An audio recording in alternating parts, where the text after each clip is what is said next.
What is going on, world? Steve Dab back with day 2 of the Real Fitness Journey. And the main focus today for myself was to create a baseline. So, what I'm utilizing is my iPad. That's where I keep all my measurements. And I'm writing down a series of measurements. For those who aren't familiar, right now, that is a BIA. That I'm holding in my hand, a bioimpedance analyzer, and it's used to calculate. I almost want to say guesstimate, but it's used to calculate body fat percentage and BMI. Keep in mind, this is by far not the most accurate way of doing this, not even close to being the most accurate. There you can see my numbers as of right now. So there's hydrostatic weighing, there's bipods, a lot of things you can do to be much more accurate. However, as a general rule of thumb, they're consistently inaccurate. And what I mean by that is, although these numbers may not be exactly accurate, I'm looking for what's trending. I'm looking for the direction that they're going, which pretty much is why I'm doing all of the different forms of measurements that I do. So what I basically do is just go through, I take my measurements or I write them down in my iPad, and then I put the date at the very top, starting with my height and my weight at the top of that out. And in fact, give me a second, I'll open up my measurements, and I'll go ahead in full transparency. I'll tell you what they were. So my height is 5'8".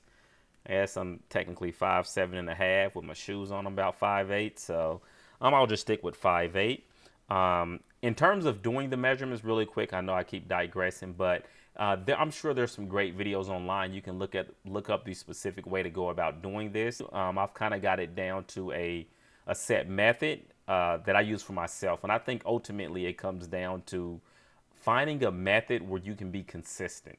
The place where you do your measurement, the time of day you do your measurement. I enjoy doing them first thing in the morning before I eat anything, before I drink anything, just kind of getting right to it.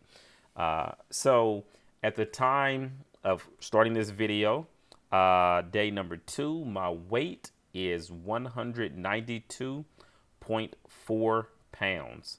My BMI with the handheld BIA, again, take it with a grain of salt, but my BMI was 29.3. My shoulder measurement, which you seen me do a moment ago, was 47.5 inches. And then something else you would notice is that I only measure on one half of my body. I'm just giving general rules of thumb. There's exception to every rule. I mean, in fact, most things in the wellness industry are actually guidelines and recommendations, not necessarily absolutes. And I say that to say, so like for the most part, when we're doing our measurements, if you just choose one side of your body, I always use the right side of my body. If the right side is getting bigger or getting smaller, whatever it is, odds are the left is going to be doing something very similar. I don't think any of us are absolutely symmetrical. And that's just, you don't have to necessarily spend the time measuring both sides. Now, somebody who's into, let's say, bodybuilding or a figure model or something like that, it's a bit more important. And you will find that they are concerned with, making certain they get as close as they can to having symmetry between left and right side, top and bottom, etc. Moving on, so with my arms, I do a relaxed position, kind of right in the middle of my bicep. My right arm in a relaxed position was 14 3/16. And then my right arm flex was 15 15/16. So just shy of 16 inches. Actually, at some point, I'll go through and I'll show some pictures and measurements of when I was in much better shape, just for kind of a reference point. It won't be in this video, but maybe in another video. Chest measurement, again, that's very important to try to get it in the same place. 42 1/4. My umbilicus or my belly button, 35.5. As you seen a second ago, don't suck your weight in. I mean, don't suck your waist in or take a deep breath, because ultimately you're only skewing your own numbers.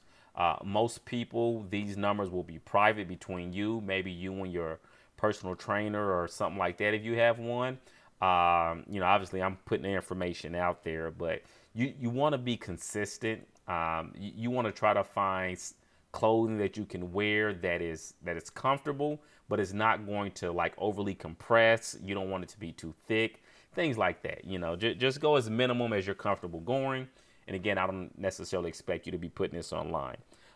Moving on, my measurement around my hips was 41 and 1/2.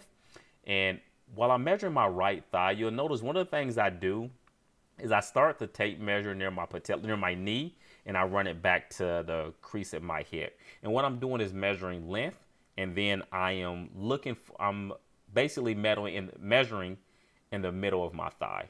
All right. So basically what you'll see me do anytime I do my measurements, I'll do it that way. I'll kind of mentally make a note or find a mole or something on my leg, a hair or something.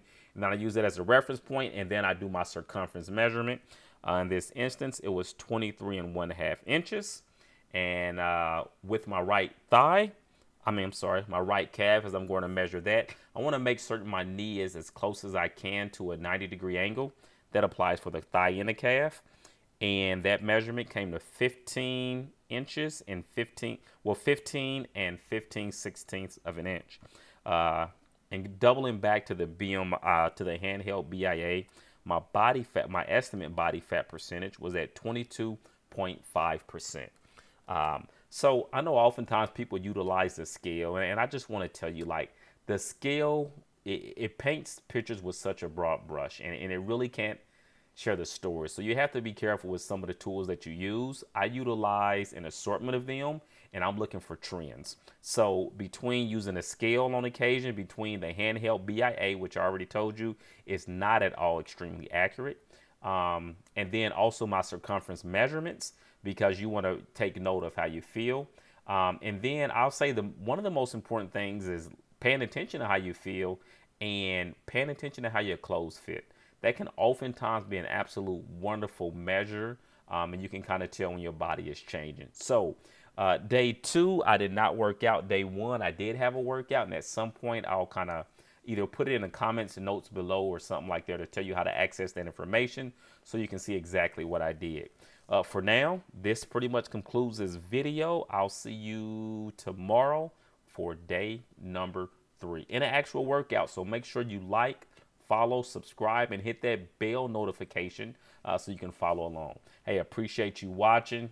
You've made it this far. We're like family now. Steve Dab, signing out.